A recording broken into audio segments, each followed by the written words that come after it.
Hi friends, ഇന്ന് നമ്മൾ നോക്കാൻ പോകുന്ന ടോപ്പിക്ക് 8ാം ക്ലാസ് സോഷ്യൽ സയൻസിൻ്റെ 4ാമത്തെ ചാപ്റ്റർ ആയിട്ടുള്ള നമ്മുടെ ഗവൺമെൻറ് എന്നുള്ള ടോപ്പിക് എന്നുള്ള ഇമ്പോർട്ടൻ്റ് ആയിട്ടുള്ള ഭാഗങ്ങളാണ്. സോ ഇതിൽ പൊളിറ്റി അല്ലെങ്കിൽ കോൺസ്റ്റിറ്റ്യൂഷനായിട്ട് ബന്ധപ്പെട്ടിട്ടുള്ള ഒരു സെഷനാണ്. സോ ഈ ചാപ്റ്റർ ഒത്തിരി പ്രീവിയസ് ക്വസ്റ്റ്യൻസ് ചോദിച്ച ഒരു ചാപ്റ്ററാണ്. സോ ഇതിൽ നിങ്ങൾ മനസ്സിലാക്കേണ്ടത് ഏറ്റവും ഫുള്ളായിട്ട് വായിച്ചു കഴിഞ്ഞതിന് ശേഷം ഈ ഒരു പോയിന്റുകൾ ഇമ്പോർട്ടൻ്റ് ആയിട്ടുള്ള പഠിച്ചു വെക്കുന്നതായിരിക്കും നല്ലത്. കാരണം ഇതിലെ ഒരു പോയിന്റ് പോലും മിസ്സാക്കേണ്ട പോയിന്റുകൾ ഇല്ല. ഇതിൽ അത്രയും ഇമ്പോർട്ടൻ്റ് ആണ്. ഇതിൽ ഓരോ സെഷനായിട്ടും ഓരോ സ്റ്റേറ്റ്മെൻ്റ് ആയിട്ടും മുമ്പ് ഇതാണ് ചോദിച്ചിട്ടുള്ളതാണ്. അത്രയും ഇമ്പോർട്ടൻ്റ് ആയിട്ടുള്ള ടോപ്പിക്കാണ്. അപ്പോൾ ഇതിൽ ഞാൻ പറഞ്ഞതുപോലെ തന്നെ ഇതിൻ്റെ PDF നിങ്ങൾ ഫുള്ളായിട്ട് വായിച്ചു നോക്കുക. എന്നാലാണ് മൊത്തത്തിൽ ഐഡിയ കിട്ടും. ആ ഐഡിയ കിട്ടിയാൽ മാത്രമേ എന്ത് ചെയ്യൂ, ഇതിൻ്റെ കണ്ടിന്യൂസ് ആയിട്ടുള്ള ഭാഗങ്ങളിൽ നിങ്ങൾക്ക് കാര്യങ്ങൾ എടുക്കുമ്പോൾ എന്ത് ചെയ്യും, അത് മനസ്സിലായിട്ട് വരും. ഇതിൻ്റെ മുമ്പ് നമ്മൾ ഓൾറെഡി പറഞ്ഞിട്ടുണ്ട് എന്തൊക്കെ രാഷ്ട്രപതിയുടെയും ജസ്റ്റ് മുന്നൊരു ചാപ്റ്ററിൽ വന്നിട്ടുണ്ട്.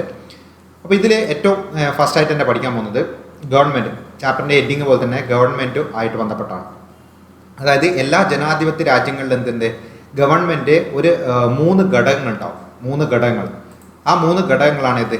ഒന്ന് നിയമനിർമ്മാണം. ഓക്കെ, ഗവൺമെൻറ് നിയമനിർമ്മാണം, നിയമങ്ങൾ നിർമ്മിക്കാൻ വേണ്ട ഒരു വിഭാഗം ഉണ്ടാവും. അതേപോലെ കാര്യനിർവഹണം, ആ നിയമങ്ങൾ നടപ്പിലാക്കാൻ വേണ്ട ഒരു സെഷൻ ഉണ്ടാവും. അതാണ് കാര്യനിർവഹണം. പിന്നെ ഉള്ളത് നീതിന്യായ വിഭാഗം, അതായത് ജുഡീഷ്യറി. ഓക്കെ, ആ 3 ഘടകങ്ങളെ പറ്റിയാണ് ഈ ഒരു ചാപ്റ്ററിൽ ഏറ്റവും ഇമ്പോർട്ടൻ്റ് ആയിട്ട് നമ്മൾ പഠിക്കാൻ പോകുന്നത്.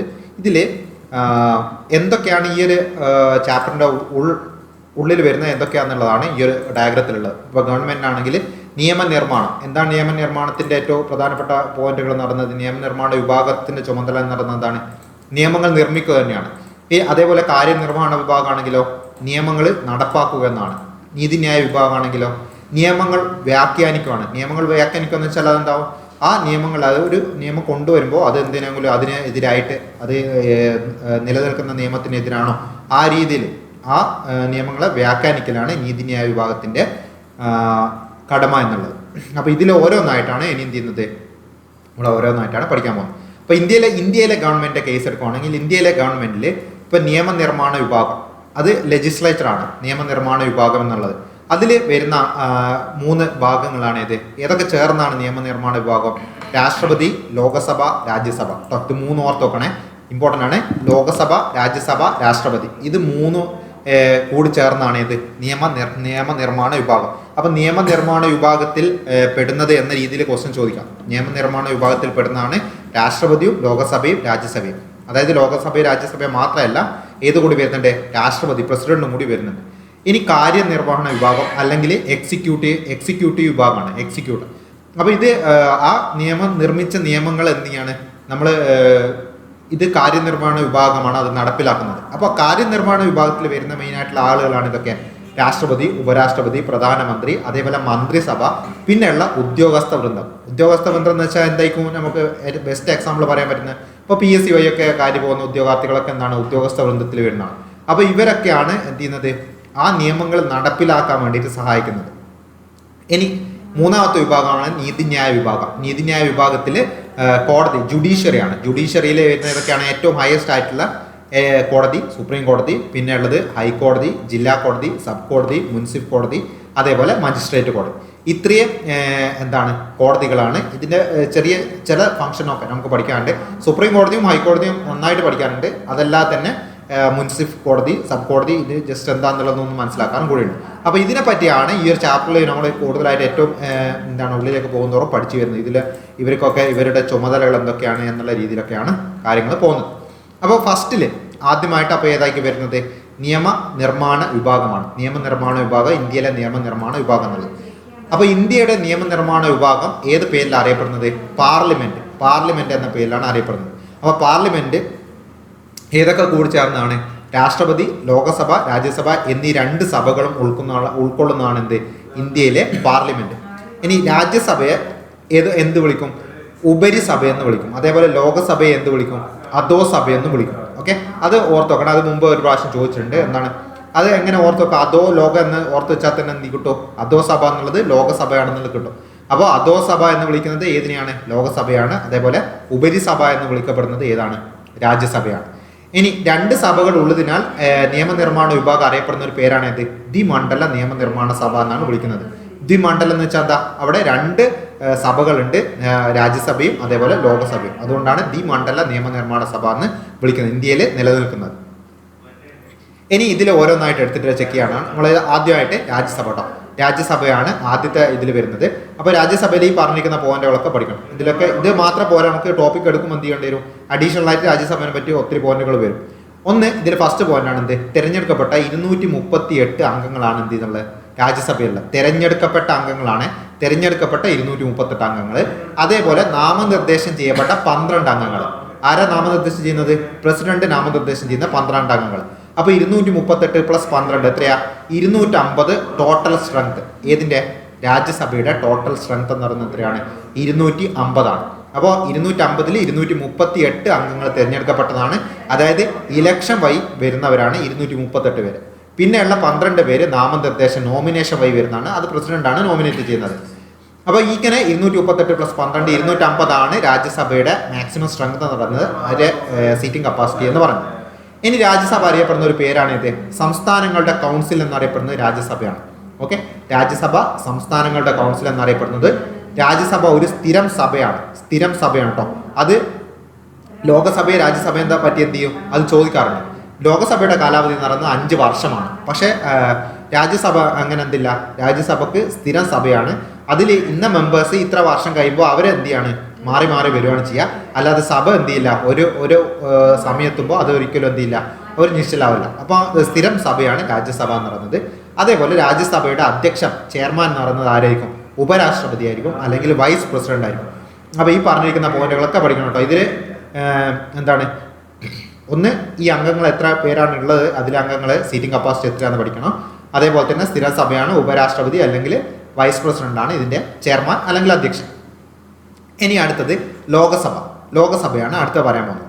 ലോകസഭയുടെ മാക്സിമം കപ്പാസിറ്റി എന്ന് പറയുന്നത് 552 ആണ്. The maximum capacity of the house allotted by the constitution of India. അതായത് കോൺസ്റ്റിറ്റ്യൂഷൻ അലോട്ട് ചെയ്തിരിക്കുന്നത് 552 ആണ്.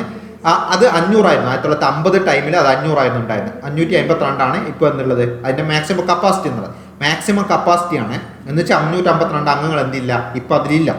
അപ്പോൾ കറന്റ് ഹൗസ് ആസ് എന്താണ് 543 seat which filled by election up to the 543 elected members. അതായത് 543 എലക്ടഡ് മെമ്പേഴ്സ് ആണ് എന്ത് ചെയ്യുന്നത് ഇപ്പോൾ ഉള്ളത്. അപ്പോൾ ജനങ്ങൾ നേരിട്ട് തിരഞ്ഞെടുക്കുന്ന അംഗങ്ങൾ എന്ന് പറയുന്നത് എത്ര പേരാ, 543 പേരാണുള്ളത്. 543 പേരാണ് ജനങ്ങൾ നേരിട്ട് തിരഞ്ഞെടുക്കുന്നത്. അതല്ലെങ്കിൽ ഇലക്റ്റഡ് ആയിട്ട് വരുന്ന 543 പേരാണുള്ളത്. ഇനി നാമനിർദ്ദേശം ചെയ്യപ്പെട്ട 2 അംഗങ്ങൾ എന്നുള്ളത് ഇവിടെ എന്താണ്, അത് തെറ്റാണ്. അതെന്ത് ചെയ്തു, അമെൻഡ്മെന്റ് വഴി അത് ഒഴിവായി പോയിട്ടുണ്ട്. ഓക്കെ, അത് ആംഗ്ലോ ഇന്ത്യൻ കമ്മ്യൂണിറ്റിയിൽ നിന്ന് പ്രസിഡന്റ് 2 പേരെ നോമിനേറ്റ് ചെയ്യായിരുന്നു. അത് 2020 എന്ത് ചെയ്തു, 104ാമത്തെ കോൺസ്റ്റിറ്റ്യൂഷൻ അമെൻഡ്മെന്റ് വഴി എന്ത് ചെയ്തു, അത് എടുത്തു കളഞ്ഞിട്ടുണ്ട്. അപ്പോൾ എത്ര പേരേ ഉള്ളൂ ഇപ്പോൾ, 543 പേരേ ഉള്ളൂ. അല്ലെങ്കിൽ 545 ഉണ്ടാവുമായിരുന്നു. ഏത്, 2 അംഗങ്ങളെ നാമനിർദ്ദേശം ചെയ്യപ്പെട്ട 2 അംഗങ്ങൾ കൂടി ചേർത്താൽ. അപ്പോൾ ഇപ്പോൾ ഉള്ളത് 543 പേര് മാത്രമേ ഉള്ളൂ. മാക്സിമം കപ്പാസിറ്റി എന്ന് പറയുന്നത് എത്രയാ, 552 ആണ് മാക്സിമം കപ്പാസിറ്റി. അതായത് ഏതെങ്കിലും എന്താണ് സംസ്ഥാനങ്ങൾക്ക് ഇപ്പോൾ ലോക്സഭാ സീറ്റുകൾ വർദ്ധിക്കുകയാണെങ്കിൽ, അത് പെട്ടെന്ന് വർദ്ധിക്കില്ല, കാലക്രമേണ എടുക്കുന്നതാണ്. അങ്ങനെ വർദ്ധിക്കുകയാണെങ്കിൽ അത് എത്രയാവും, അത് കൂടി വരിക. ആ ഒരു രീതിയിൽ മാത്രമേ എന്ത് ചെയ്യൂ, ഇത് ചേഞ്ച് ആവും. അപ്പോൾ സമ്മറി ചെയ്ത് പറയുകയാണെങ്കിൽ എങ്ങനെ ഓർത്തോക്കണം, 543 പേരാണ് ലോകസഭയിലെ സീറ്റിംഗ് കപ്പാസിറ്റി എന്നുള്ളത് 543 ആണ്. ഇലക്ഷൻ വഴി തിരഞ്ഞെടുക്കപ്പെട്ട 543 പേരാണ് ഇപ്പോൾ ലോകസഭയിലുള്ളത്. നാമനിർദ്ദേശം ചെയ്യപ്പെടുന്ന പരിപാടി എന്ത് ചെയ്തു, അത് എടുത്തു കളഞ്ഞിട്ടുണ്ട്. അത് ആ 2 അംഗങ്ങൾ ഇപ്പോൾ ഇല്ല. ഇനി ലോകസഭ അറിയപ്പെടുന്ന പേരാണേത്, ജനപ്രതിനിധി സഭ. ജനപ്രതിനിധി സഭ എന്നറിയപ്പെടുന്ന ഏതാണ്, ലോകസഭയാണ്. അപ്പോൾ നമ്മൾ സ്ഥിരം സഭ അല്ലെങ്കിൽ സംസ്ഥാനങ്ങളുടെ കൗൺസിൽ ഇതൊക്കെ എന്തായിരുന്നു, അതൊക്കെ രാജ്യസഭയാണ് കേട്ടോ, അത് മാറിപ്പോരുത്. ഇനി ഇതിന്റെ അധ്യക്ഷൻ വഹിക്കുന്നത് ആരാ, സ്പീക്കറാണ്. ലോകസഭയുടെ അധ്യക്ഷൻ വഹിക്കുന്നത്, അതായത് ചെയർമാൻ എന്ന് പറയുന്നത് ആരാണ്, സ്പീക്കറാണ് അധ്യക്ഷം വഹിക്കുന്നത്. അത് രാജ്യസഭയുടെ കേസിൽ ആരായിരുന്നു, വൈസ് പ്രസിഡന്റ് ആയിരുന്നു, അല്ല ഉപരാഷ്ട്രപതിയായിരുന്നു. അപ്പോൾ ഇതിൽ ഓരോന്നും എന്താണ്, ലോകസഭയെ രാജ്യസഭയെ കമ്പയർ ചെയ്ത് പഠിക്കേണ്ടതാണ്. ഓരോന്നിലും വ്യത്യാസം വരുന്നുണ്ട്. അത് 5 വർഷമാണ്. ഇവിടെ 5 വർഷമാണ് കാലാവധി എങ്കിൽ മറ്റേത് എന്താണ്, മറ്റേത് സ്ഥിര സഭയാണ്, അല്ലെ, അതിന് കാലാവധി ഇല്ല. അപ്പോൾ ആ രീതിയിൽ തന്നെ എന്ത് ചെയ്യണം, ഓരോന്നോരോന്നായിട്ട് കമ്പയർ ചെയ്തിട്ട് തന്നെ പഠിക്കണം. ഇനി അടുത്തതാണ് രാഷ്ട്രപതി പാർലമെന്റ് അംഗമല്ല. ഓക്കെ, വെരി ഇമ്പോർട്ടൻ്റ് ആണ്. ഇത് എന്തായിരിക്കും, ഇത് സ്റ്റേറ്റ്മെന്റ് ആയിട്ട് തരുമ്പോൾ എന്ത് ചെയ്യും, അത് നിങ്ങളെ തെറ്റിപ്പോകും. കാരണം രാഷ്ട്രപതി പാർലമെന്റിൽ അംഗമല്ല. പക്ഷെ എന്താണ്, നമ്മൾ നേരത്തെ ഒരു കാര്യം പഠിച്ചിട്ടുണ്ടായിരുന്നു, എന്തിൽ നിയമനിർമ്മാണ വിഭാഗത്തിൽ ഏതുകൂടി വരുന്നുണ്ട്, രാഷ്ട്രപതി വരുന്നുണ്ട്. അപ്പം നിയമനിർമ്മാണ വിഭാഗത്തിലെ അവിഭാജ്യ ഘടകങ്ങൾ 3 പേരിൽ രാഷ്ട്രപതി, ലോകസഭ, രാജ്യസഭയാണ്. എന്നാൽ എന്തില്ല, ഇതിൽ പറഞ്ഞിരിക്കുന്ന പാർലമെന്റിലെ അംഗം അല്ല ആര്, ഈ രാഷ്ട്രപതി എന്ന് പറയുന്നത്. എന്നാൽ അദ്ദേഹം പാർലമെന്റിന്റെ അവിഭാജ്യ ഘടകമാണ്. പാർലമെന്റ് സമ്മേളനം വിളിക്കുക, അതേപോലെ സംയുക്ത സമ്മേളനത്തെ അഭിസംബോധന ചെയ്യുക, ബില്ലുകൾക്ക് അംഗീകാരം നൽകുക എന്നീ ചുമതലകൾ നിർവഹിക്കുന്നതിനാലാണ് രാഷ്ട്രപതി എന്ത് പറയുന്നത്, പാർലമെന്റിന്റെ ഭാഗമാണെന്ന് പറയുന്നത്. അതുകൊണ്ട് പാർലമെന്റ് ഭാഗമാണെന്നേ പറയൂ, പാർലമെന്റിൽ അംഗമല്ല. പാർലമെന്റിൽ അംഗം എങ്ങനെ വരുന്നത്, നോമിനേഷനും അതേപോലെ തെരഞ്ഞെടുക്കപ്പെട്ടിട്ടാണ് വരുന്നത്. അപ്പോൾ രാഷ്ട്രപതി ആ ഒരു 2 രീതിയിൽ എന്ത് ചെയ്യുന്നില്ല, രാഷ്ട്രപതി അംഗമായിട്ട് വരുന്നില്ല, പക്ഷേ പാർലമെന്റിന്റെ എന്താണ് ഭാഗമായിട്ട് വരുന്നുണ്ട്. അപ്പോൾ പാർലമെന്റിന്റെ സമ്മേളനം വിളിച്ചു ചേർക്കുന്ന ആരാണ്, രാഷ്ട്രപതിയാണ്. അതായത് സംയുക്ത സമ്മേളനം, ചില കേസിൽ ജോയിന്റ് സിറ്റിംഗ് വേണ്ടി വരും. ഒരു സഭയിലെ 2 സഭകളുടെയും എന്ത് ചെയ്യേണ്ടി വരും, ഒരു കാര്യത്തിൽ അവർ തമ്മിൽ അഭിപ്രായ വ്യത്യാസം ഉണ്ടാകുന്ന സമയത്ത് ജോയിന്റ് സിറ്റിംഗ് വേണ്ട സമയത്ത് എന്തായിരിക്കും, സംയുക്ത സമ്മേളനത്തിന് അഭിസംബോധന ചെയ്യുന്നത് ആരാണ്, ഈ രാഷ്ട്രപതിയാണ്.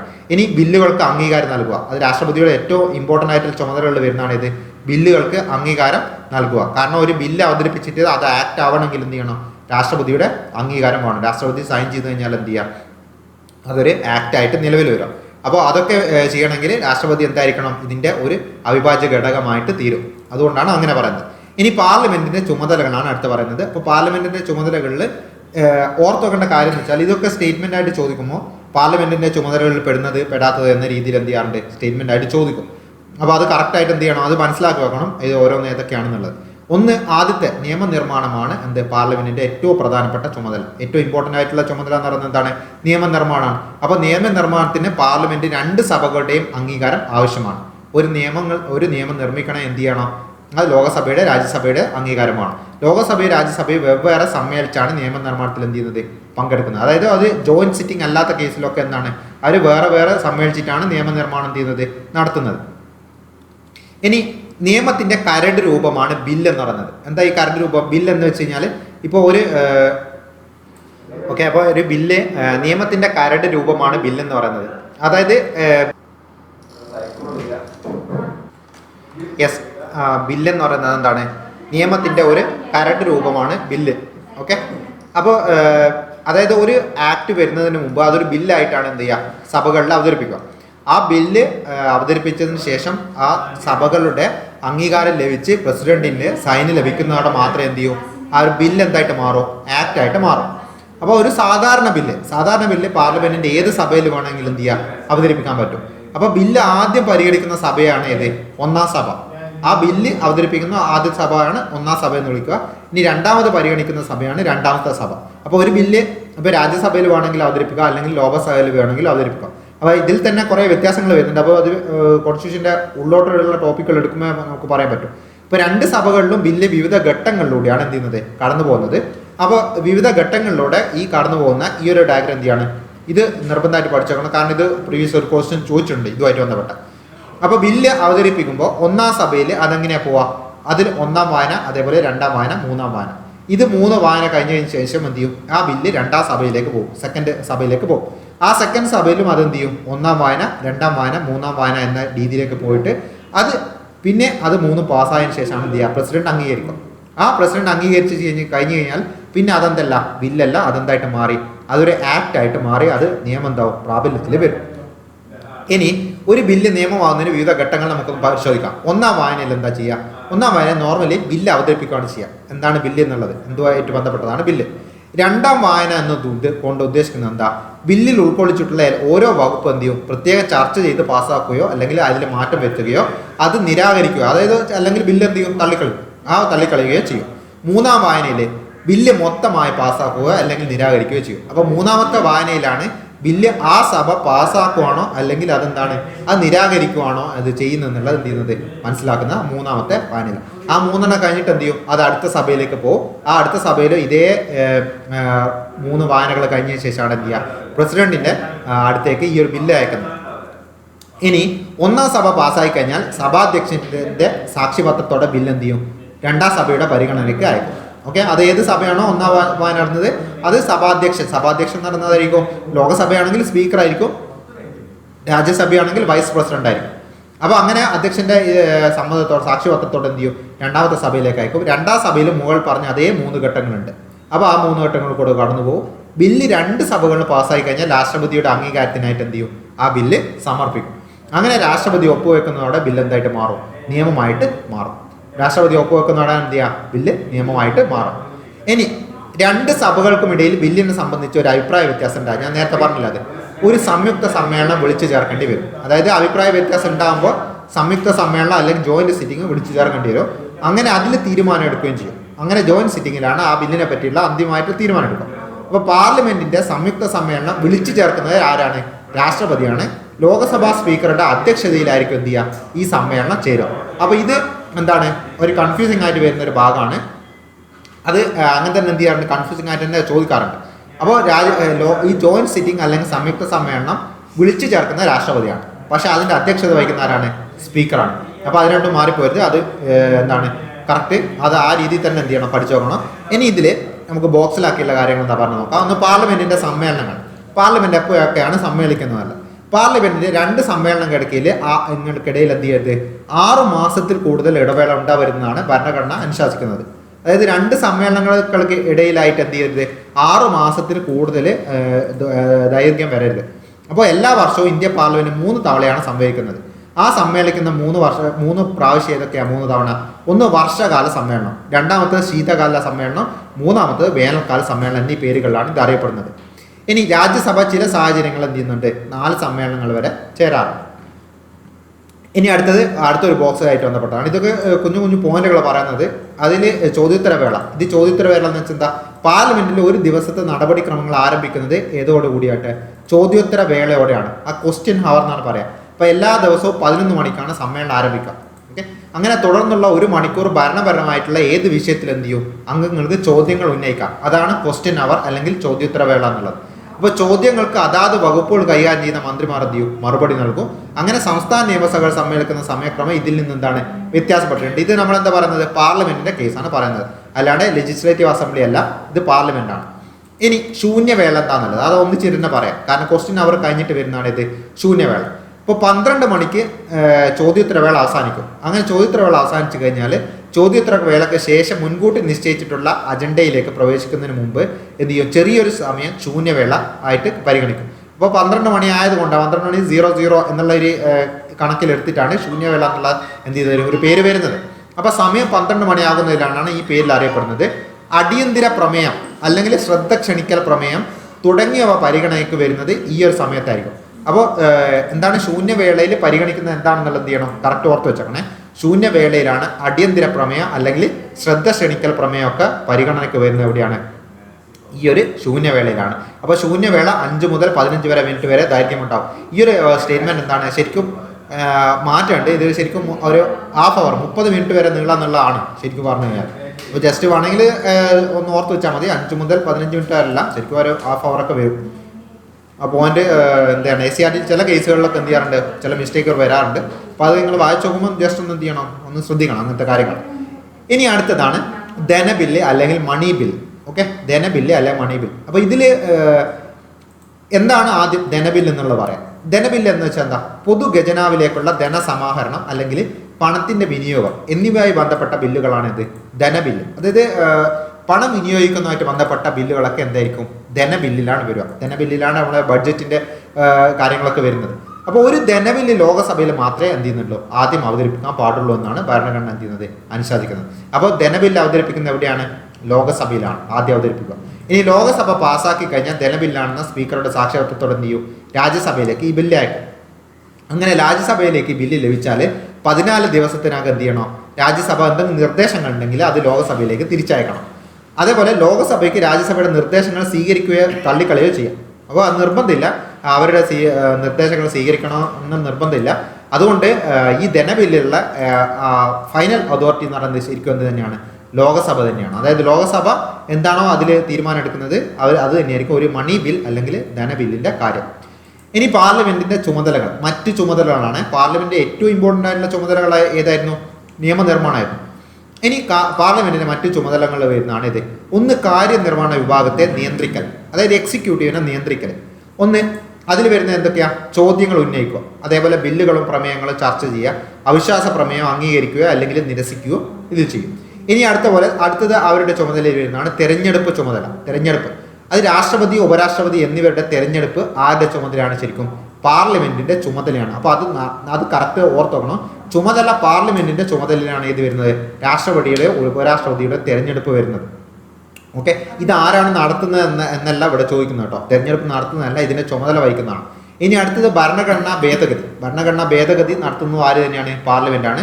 അതായത് ഭരണഘടനാ വകുപ്പുകളിൽ കാലാനുസൃതമായിട്ട് എന്ത് ചെയ്യേണ്ടി വരും, ചില കാലങ്ങളിൽ മാറ്റങ്ങൾ വരുത്തുന്നു. ഇപ്പം നമുക്ക് റീസെൻ്റ് ആയിട്ട് അറിയാം, ഇപ്പോൾ IT ആക്ടുകൾ, പല കേസുകളിലായിട്ട് IT ആക്ടുകൾ, IT പല സെക്ഷൻസ് എന്ത് ചെയ്തു, നമ്മൾ മാറ്റം വരുത്തിയിട്ടുണ്ട്. അപ്പോൾ ഓരോ കാലത്തിനനുസരിച്ചിട്ട് എന്ത് ചെയ്യാണ്, ആ മാറ്റങ്ങൾ വരുത്തേണ്ടി വരും. അതും ഇതിൻ്റെ ഭാഗം തന്നെയാണ്, ചുമതല തന്നെയാണ്, പാർലമെന്റിന്റെ ചുമതല തന്നെയാണ്. ഇനി സംസ്ഥാന നിയമസഭ അല്ലെങ്കിൽ സ്റ്റേറ്റ് ലെജിസ്ലേച്ചറിനെ പറ്റിയാണ് അടുത്ത പറയാൻ പോകുന്നത്. ഓക്കെ, ഇപ്പൊ ഇതിൽ ഇത്ര നേരം പറഞ്ഞത് എന്തായിരുന്നു? പാർലമെന്റ് ആണ്. പാർലമെന്റ് എവിടെയാണ് വരുന്നത്? സെൻട്രൽ ആണ്, സെൻട്രൽ ഗവൺമെന്റ് ആണ് നമ്മൾ പാർലമെന്റ് എന്ന് അറിയപ്പെടുന്നത്. ഇനി സ്റ്റേറ്റ് ലെജിസ്ലേച്ചർ അല്ലെങ്കിൽ സംസ്ഥാന നിയമനിർമ്മാണ സഭയുമായിട്ട് ബന്ധപ്പെട്ട കാര്യങ്ങളാണ് അടുത്ത പറയാൻ പോകുന്നത്. ഇന്ത്യയിലെ എല്ലാ സംസ്ഥാനങ്ങളിലും എന്തുണ്ട്? നിയമനിർമ്മാണ സഭകളുണ്ട്. അങ്ങനെ സംസ്ഥാന ഗവൺമെന്റിന്റെ പരിധിയിൽ വരുന്ന വിഷയങ്ങളിൽ നിയമനിർമ്മാണം നടത്തുന്നത് ആരാണ്? ഈ സംസ്ഥാന നിയമനിർമ്മാണ സഭയാണ്. അപ്പോൾ സംസ്ഥാന ഗവൺമെന്റിന്റെ പരിധിയിൽ വരുന്ന വിഷയം എന്ന് വെച്ചാൽ എന്താ? അതായത് കേന്ദ്ര ഗവൺമെന്റിന്റെ പരിധിയിൽ വരുന്ന വിഷയമുണ്ട്, അതിൽ എന്ത് ചെയ്യാൻ പറ്റില്ല, സംസ്ഥാന ഗവൺമെന്റിന്റെ ഒരു ബില്ല് പാസ്സാക്കാനോ അല്ല ആക്ട് കൊണ്ടുവരാനൊന്നും നടക്കില്ല. ഇനി അതേപോലെ ഇന്ത്യയിൽ ഭൂരിഭാഗം സംസ്ഥാനങ്ങളിൽ എന്താണ്? നിയമനിർമ്മാണത്തിന് ഒരു സഭ മാത്രമേ ഉള്ളൂ. അപ്പോൾ ഭൂരിഭാഗ സംസ്ഥാനങ്ങളിലും ഒരു സഭ മാത്രമേ ഉള്ളൂ. അതായത് നമ്മൾ സെൻട്രൽ പാർലമെന്റ്, രാജ്യസഭ, ലോകസഭ എന്ന് പറഞ്ഞില്ല, അത് സെൻട്രലാണ്. ഇനി സ്റ്റേറ്റിലേക്ക് വരുമ്പോൾ അതിൽ 2 സഭകളുള്ള സംസ്ഥാനങ്ങളുണ്ട്. ദ്വിമണ്ഡല നിയമനിർമ്മാണ സഭ എന്നുള്ളത് അറിയപ്പെടും. അത് ഏതൊക്കെ സംസ്ഥാനത്താണെന്നുള്ളത് നമുക്ക് ഇപ്പോൾ പഠിക്കാം. ഇനി ഒരു സഭ മാത്രമുള്ള നിയമനിർമ്മാണ സഭയെ വിളിക്കുന്ന പേരെന്താ? ഏകമണ്ഡല നിയമനിർമ്മാണ സഭ എന്നാണ് വിളിക്കുക. അതേപോലെ ചുരുക്കം ചില സംസ്ഥാനങ്ങൾക്ക് എന്തുണ്ട്?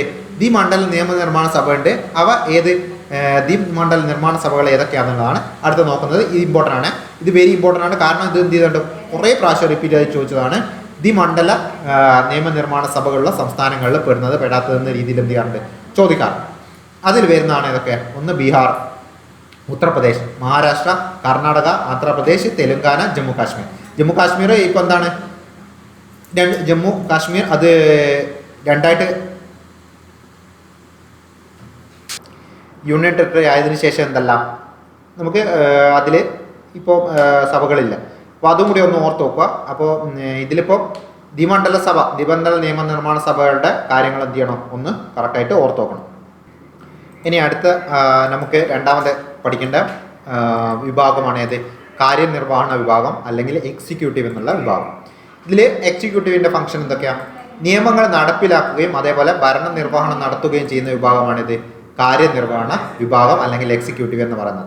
അപ്പോൾ ഇന്ത്യയിലെ കാര്യനിർവഹണ വിഭാഗത്തിൻ്റെ കേസ് പറയുകയാണെങ്കിൽ എന്താണ്, ഇന്ത്യയിൽ 2 തരത്തിലുള്ള കാര്യനിർവഹണ വിഭാഗമാണ് ഉള്ളത്. അതായത് കേന്ദ്ര കാര്യനിർവഹണ വിഭാഗവും അതേപോലെ സംസ്ഥാന കാര്യനിർവഹണ വിഭാഗവും. രാഷ്ട്രപതിയും കേന്ദ്രമന്ത്രിമാരും അതേപോലെ അവരുടെ ഉദ്യോഗസ്ഥ വൃന്ദവും അടങ്ങിയതാണ് എന്ത്? കേന്ദ്ര കാര്യനിർവഹണ വിഭാഗം എന്ന് പറയുന്നത്. ഇനി രാഷ്ട്രപതിയും കേന്ദ്രമന്ത്രിമാരും തിരഞ്ഞെടുക്കപ്പെട്ടവരോ, അത് മറന്നുകൊണ്ട, രാഷ്ട്രപതിയും കേന്ദ്രമന്ത്രിമാരൊക്കെ എന്താണ്, തിരഞ്ഞെടുക്കപ്പെട്ടിട്ട് വരുന്നതാണ്. അതേപോലെ അല്ലാതെ ഗവൺമെന്റിലേക്കുള്ള എക്സാമുകൾ എഴുതി പോകുന്നവരുണ്ടാവല്ലോ, അവരൊക്കെ എന്തല്ല തിരഞ്ഞെടുക്കപ്പെട്ടു പോകുന്നില്ല, അവരൊക്കെ സെലക്ഷൻ വഴി പോവാണ്. ഇനി ഇതിൽ ഇവരെ രാഷ്ട്രീയ കാര്യനിർവഹണ വിഭാഗം എന്ന് വിളിക്കുന്നു. ആരെ? രാഷ്ട്രപതിയും അതേപോലെ കേന്ദ്രമന്ത്രിമാരും തിരഞ്ഞെടുക്കപ്പെടുന്ന ഈ വിഭാഗത്തെയാണ് എന്ത് വിളിക്കുന്നത്? രാഷ്ട്രീയ കാര്യനിർവഹണ വിഭാഗം അല്ലെങ്കിൽ പൊളിറ്റിക്കൽ എക്സിക്യൂട്ടീവ് എന്ന് വിളിക്കുന്നത്. എന്നാൽ ഉദ്യോഗസ്ഥരെ യോഗ്യതയെ അടിസ്ഥാനമാക്കിയിട്ട് നിയമിക്കപ്പെടുന്നുണ്ട്. നമുക്ക് നോർമലി PSCകളൊക്കെ പോലെ പോകുന്ന പോലെ അതിൽ ഇവർ അറിയപ്പെടുന്ന പേരാണ് ഇത് സ്ഥിര കാര്യനിർവഹണ വിഭാഗം. അതായത് പെർമനന്റ് എക്സിക്യൂട്ടീവ് ആയിരിക്കും. മറ്റുള്ളവരെന്തായിരിക്കും? അപ്പോൾ അവരുടെ അടുത്ത ഇലക്ഷൻ കഴിയുമ്പോൾ എന്ത് ചെയ്യും, അവർ ചിലപ്പോൾ മാറാം, അതിനുള്ള ചാൻസ് മാറാം, അല്ലെങ്കിൽ മാറാതിരിക്കാം, അവർ കണ്ടിന്യൂ ചെയ്യും. എന്നാലും ഒരു സമയത്തും അവരെന്ത് ചെയ്യും, മാറിയിട്ട് പോകും. അല്ലാത്ത കേസിലാണെങ്കിൽ എന്തായിരിക്കും, ഈ സ്ഥിര കാര്യനിർവഹണ വിഭാഗം എന്ന് പറയുന്നത് എന്തായിരിക്കും, അവർ സ്ഥിരമായിരിക്കും. വിരമിക്കുന്നത് വരെ ഇവർക്ക് എന്ത് ചെയ്യാം, സർവീസിൽ തുടരാൻ പറ്റും. ഇനി എക്സിക്യൂട്ടീവിൻ്റെ തലപ്പത്ത് വരുന്നതാണ് ഇത് രാഷ്ട്രപതി, പ്രസിഡന്റ് എന്ന് പറയുന്നത്. ആദ്യത്തെ രാഷ്ട്രപതി ആരാണ്? രാജേന്ദ്ര പ്രസാദ്. അപ്പോൾ ഇന്ത്യൻ റിപ്പബ്ലിക്കിൻ്റെ തലവനാണ് രാഷ്ട്രപതി. ഇന്ത്യ റിപ്പബ്ലിക് എന്താണെന്നൊക്കെ നമ്മൾ പറഞ്ഞതാണ്, ചാപ്റ്ററിൽ കഴിഞ്ഞിട്ടുണ്ട് എന്താണ് റിപ്പബ്ലിക് എന്നുള്ളത്. അപ്പോൾ ഇന്ത്യൻ റിപ്പബ്ലിക്കിൻ്റെ തലവനാണ് രാഷ്ട്രപതി. 5 വർഷ കാലയളവിലേക്കാണ് എന്ത് ചെയ്യുന്നത്, രാഷ്ട്രപതിയെ തിരഞ്ഞെടുക്കുന്നത്. ഇനി ആരാണ് രാഷ്ട്രപതിയെ തിരഞ്ഞെടുക്കുന്നത്? ഇലക്ട്രൽ കോളേജാണ് രാഷ്ട്രപതിയെ തിരഞ്ഞെടുക്കുന്നത്. ഓക്കെ, ഒരു ഇലക്ട്രൽ കോളേജാണ് എന്ത് ചെയ്യുന്നത്, രാഷ്ട്രപതിയെ തിരഞ്ഞെടുക്കുന്നത്. ഇലക്ട്രൽ കോളേജിന് ആരാണ് തിരഞ്ഞെടുക്കുന്നതൊക്കെ നമുക്ക് പറയുന്നുണ്ട്. ഇനി ഈ ഇലക്ട്രൽ കോളേജിലെ അംഗങ്ങൾ എന്ന് പറയുന്നത് ആരാണെന്നാണ് അടുത്ത പറയാൻ പോകുന്നത്. ലോകസഭയിലെ തിരഞ്ഞെടുക്കപ്പെട്ട അംഗങ്ങൾ, അതേപോലെ രാജ്യസഭയിലെ തിരഞ്ഞെടുക്കപ്പെട്ട അംഗങ്ങൾ, പിന്നെ ഏതാണ് സംസ്ഥാന നിയമസഭകളിലെ തിരഞ്ഞെടുക്കപ്പെട്ട അംഗങ്ങൾ. ഈ 3 പേരും ഈ 3 വിഭാഗങ്ങളെ കൂടി ചേർന്നാണ് ഇത് ഇലക്ട്രൽ കോളേജ് എന്ന് പറയുന്നത്. ഇലക്ട്രൽ കോളേജിലെ അംഗങ്ങൾ എന്ന് പറയുന്നത് ഈ തെരഞ്ഞെടുക്കപ്പെട്ട അംഗങ്ങളാണ് കേട്ടോ. അത് മാറിപ്പോയത്, കാരണം അടുത്ത എന്ത് വരും, നമുക്ക് രാഷ്ട്രപതി കഴിഞ്ഞാൽ ഉപരാഷ്ട്രപതിയുടെ തെരഞ്ഞെടുപ്പിലുള്ള ഇലക്ട്രൽ കോളേജിലെ അംഗങ്ങൾ വരും. അപ്പോൾ ഇതിൽ മാറ്റങ്ങൾ, ഇതുമായിട്ട് മാറ്റം വരുന്നുണ്ട്. സോ ഇതിൽ ഇലക്ട്രൽ കോളേജിലെ അംഗങ്ങൾ എന്ന് പറയുന്നത് ലോകസഭയിലെയും രാജ്യസഭയിലെയും അതേപോലെ സംസ്ഥാന നിയമസഭകളിലേക്ക് എന്താണ് തിരഞ്ഞെടുക്കപ്പെട്ട അംഗങ്ങളാണ് ഇതിൽ വരുന്നത്. അപ്പോൾ ഇവരൊക്കെ കൂടി ചേർന്നിട്ടാണ് എന്ത് ചെയ്യുക, രാഷ്ട്രപതിയെ തിരഞ്ഞെടുക്കുക. ഇനി രാഷ്ട്രപതിയുടെ യോഗ്യതകൾ ബോക്സിലാണ്, ഒന്ന് ഓർത്ത് നോക്കണം. രാഷ്ട്രപതിയുടെ യോഗ്യത എന്ന് വെച്ചാൽ എന്താ, ഇന്ത്യ പൗരനായിരിക്കണം. 3 യോഗ്യതയാണ് മെയിനായിട്ട് പറയുന്നത്. ഒന്ന് ഇന്ത്യൻ പൗരനായിരിക്കണം, 35 വയസ്സ്, ഓക്കെ, 35 വയസ്സ് പൂർത്തിയാക്കിയിരിക്കണം. പിന്നെ ലോകസഭ അധ്യക്ഷൻ, ലോകസഭ അംഗമാകുന്നതിന് വേണ്ട എല്ലാ യോഗ്യതയും എന്ത് ചെയ്യണം, ഈ രാഷ്ട്രപതിക്ക് ഉണ്ടായിരിക്കണം. അപ്പോൾ ആ 3 പോയിന്റോട് ഓർത്തോ. ലോകസഭ അംഗം ആകേണ്ട യോഗ്യതയാണ് രാഷ്ട്രപതിയുടെ യോഗ്യതയിൽ കണക്കാക്കുന്നത്. ഇനി രാഷ്ട്രപതിയുടെ ചുമതലകൾ വരുന്നത്, രാഷ്ട്രപതിയുടെ ചുമതലകൾ കേട്ടോ, ഇത് പഠിക്കണം. ഇതൊന്നും മാത്രമല്ല, ഇതിൽ എക്സ്ട്രാ കുറച്ചധികം വരുന്നുണ്ട് ഇനി. ഇപ്പോൾ പ്രധാനമന്ത്രിയും മന്ത്രിമാരെയൊക്കെ നിയമിക്കൽ, അതേപോലെ സുപ്രീം കോടതിയിലെയും ഹൈക്കോടതിയിലെയും ചീഫ് ജസ്റ്റിസ്, മറ്റ് ജഡ്ജിമാരൊക്കെ നിയമിക്കുന്നത്. ഇനി സർവ്വ സൈന്യാധിപനായിട്ട് പ്രവർത്തിക്കൽ, അതാരാണ്, രാഷ്ട്രപതിയാണ്. രാജ്യസഭയിലേക്ക് 12 അംഗങ്ങളെ അതുണ്ട്, പക്ഷേ ലോകസഭയിലേക്ക് ഇപ്പോൾ 2 ഇല്ല. അത് ഞാൻ ഓൾറെഡി പറഞ്ഞാണ്. ലോകസഭയിലേക്കുള്ള 2 എന്ത് ചെയ്തു, എടുത്തു കളഞ്ഞു. 2 ആംഗ്ലോ ഇന്ത്യൻസിൻ്റെ അത് എടുത്തു കളഞ്ഞിട്ടുണ്ട്. അവരെ നാമനിർദ്ദേശം ചെയ്യുന്നത് ആരാണ്, രാഷ്ട്രപതിയാണ്. ഇനി പാർലമെന്റ് പാസാക്കിയ ബില്ലുകൾക്ക് അംഗീകാരം നൽകൽ രാഷ്ട്രപതിയാണ്. ആവശ്യം വന്നാൽ രാജ്യത്തെ അടിയന്തരാവസ്ഥ, എമർജൻസി പ്രഖ്യാപിക്കുന്ന ആരാണ്, രാജ്യസഭ പ്രസിഡന്റാണ്. അതേപോലെ ദയാ ഹർജിയിൽ തീർപ്പ് കൽപ്പിക്കൽ, പല കുറ്റവാളികൾക്കും എന്ത് ചെയ്യുക, രാഷ്ട്രപതിക്ക് മാപ്പ് കൊടുക്കുന്ന രീതിയിൽ കുറച്ചധികം വരുന്നുണ്ട്. അപ്പോൾ ആ ദയാ ഹർജിയിൽ തീർപ്പ് കൽപ്പിക്കുന്നത് ആര് തന്നെയാണ്, ഈ രാഷ്ട്രപതി തന്നെയാണ്. ഇനി അടുത്ത കേസാണ്, അടുത്ത ആളാണ് ഉപരാഷ്ട്രപതി, വൈസ് പ്രസിഡന്റ് എന്ന് പറയുന്നത്.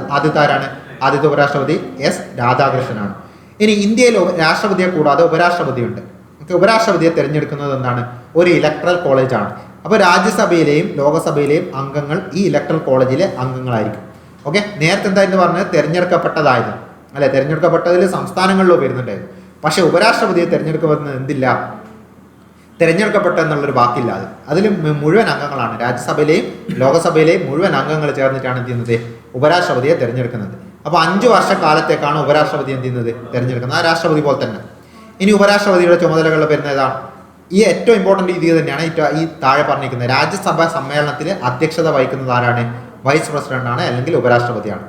ഇനി രാഷ്ട്രപതിയുടെ അഭാവത്തിൽ അദ്ദേഹത്തിന്റെ ചുമതലകൾ നിർവഹിക്കുന്നത് ആരാണ്, ഉപരാഷ്ട്രപതിയാണ്. അപ്പോൾ ആ 2 പോയിന്റുകൾ ഓർത്തോ.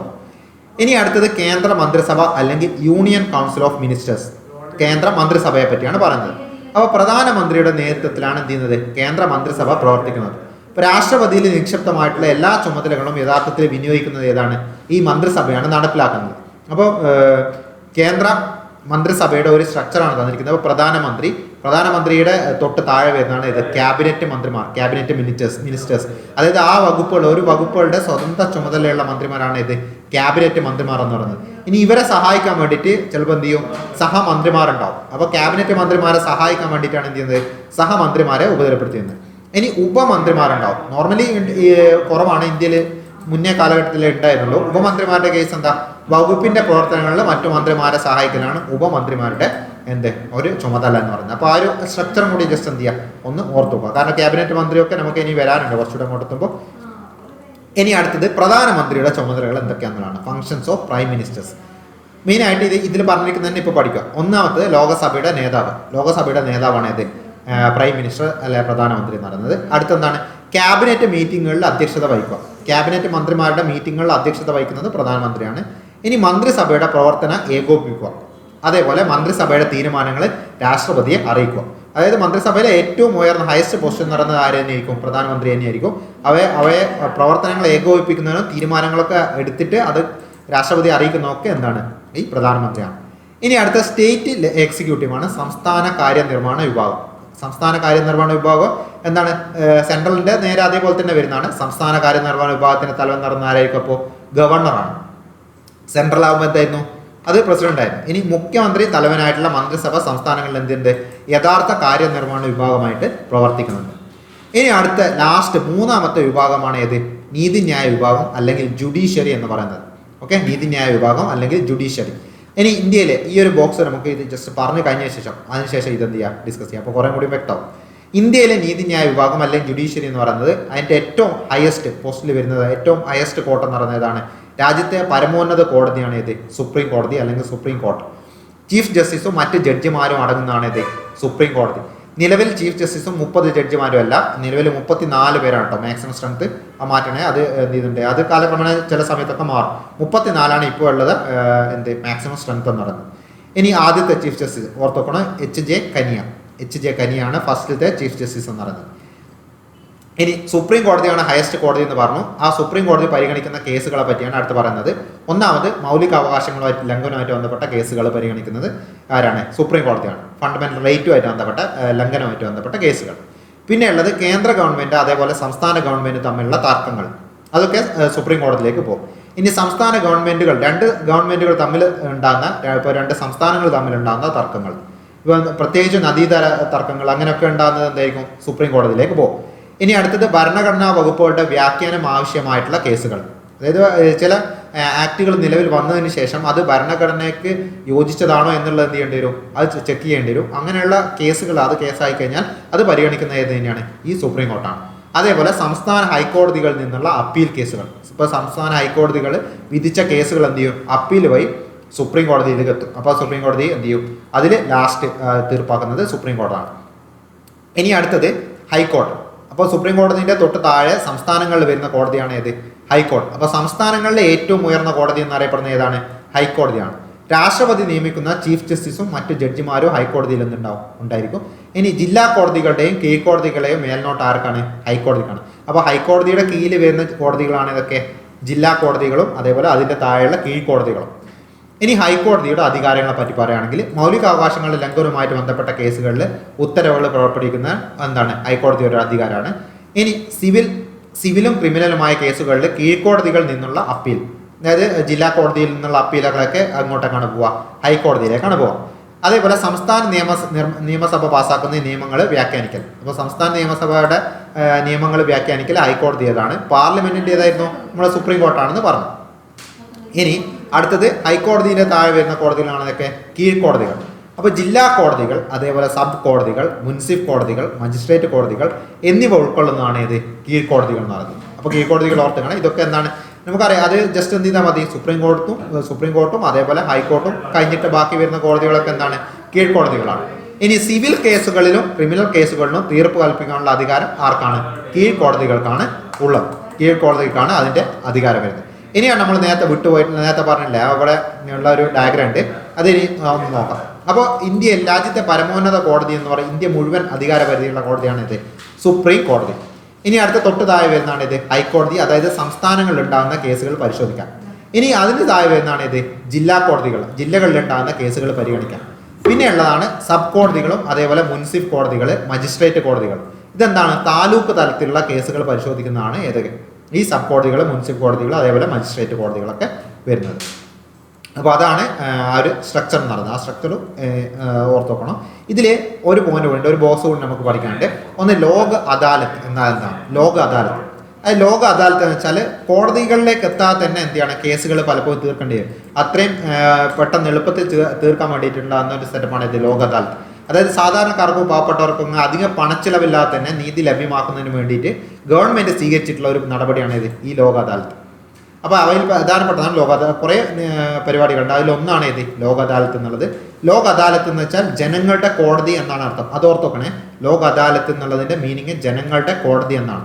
സന്നദ്ധ സ്വഭാവമുള്ളത് ഒരു നീതിന്യായ സംവിധാനമാണ് ഇത് ഈ ലോക അദാലത്ത്. അതായത് കക്ഷികൾക്ക് താല്പര്യമെങ്കിൽ കേസ് തീർപ്പ് ആക്കുന്നതിന് ലോക അദാലത്തിന് എന്ത് ചെയ്യാം? സമീപിക്കാൻ പറ്റും. അപ്പോൾ എന്തുകൊണ്ടാണ് ഈ ലോക അദാലത്ത് കുറച്ചും കൂടി ഇതായിട്ട് വരുന്നത്, എളുപ്പമായിട്ട് വരുന്നത്? അപ്പോൾ കൂടിയാലോചനകളിലൂടെയും ഒത്തുതീർപ്പിലൂടെയും കേസ് തീർപ്പാക്കാൻ എന്താ അദാലത്ത് കക്ഷികളെ പ്രേരിപ്പിക്കും. അതെന്ത് ചെയ്യില്ല, അത് വേറെ കാലങ്ങളോട് നീണ്ടു പോകാനുള്ള കേസുകളൊക്കെ കുറയും അവിടെ. അപ്പോൾ കേസുകൾ കഴിയുന്നത്ര വേഗം തീർപ്പാക്കാനും അതേപോലെ കാലതാമസം ഒഴിവാക്കുക എന്നിവയൊക്കെയാണ് ഈ ലോക അദാലത്തിൻ്റെ ലക്ഷ്യം നടന്നത്. അപ്പോൾ ലോക അദാലത്തിൻ്റെ ഈ ലക്ഷ്യവും പഠിച്ചു നോക്കണം. പിന്നെ എന്താണ് ജനങ്ങളുടെ കോടതി എന്നാണ് ലോക അദാലത്തിൻ്റെ മീനിങ് വരുന്നത്, അർത്ഥം വരുന്നത്, അതും പഠിച്ചു നോക്കണം. അതും എന്താണ് രണ്ടും ലോക അദാലത്തിൽ പഠിച്ചേക്കേണ്ട രണ്ട് പോയിന്റ്സുകളാണ്. ഓക്കെ, ഇത്രയാണ് ഈ ചാപ്റ്ററിൽ വരുന്നത്. അപ്പോൾ ചാപ്റ്റർ എന്ത് ചെയ്യാം? ഫുള്ളായിട്ട് തന്നെ വായിച്ചു നോക്കുക. ഒത്തിരി ക്വസ്റ്റ്യൻസ് പ്രീവിയസ് ചോദിച്ചതാണ്. അപ്പോൾ ഒരിക്കലും വിട്ടുകളയരുത്. പൊളിറ്റിയായിട്ട് ബന്ധപ്പെട്ട ഏറ്റവും ഇമ്പോർട്ടൻ്റ് ആയിട്ടുള്ള ഒരു ചാപ്റ്ററാണ് ഇത്. ഈ ചാപ്റ്റർ, ഈ വന്നിരിക്കുന്ന ചാപ്റ്റർ. ഇനി നമുക്ക് ഇതിൻ്റെ ഹയർ ക്ലാസ്സുകളാണ് വരിക. അപ്പോൾ ഇത് മനസ്സിലാക്കിയാൽ മാത്രമേ എന്ത് പറ്റുമോ? ഹയർ ക്ലാസ്സുകളിൽ കുറച്ചുകൂടി അഡ്വാൻസ്ഡ് ആയിട്ട് എടുക്കുമ്പോൾ എന്ത് ചെയ്യും? നമുക്കത് മനസ്സിലാവുള്ളൂ. അപ്പോൾ അടുത്ത ക്ലാസ്സിൽ നമുക്ക് അടുത്തൊരു ചാപ്റ്ററായിട്ട് കാണാം.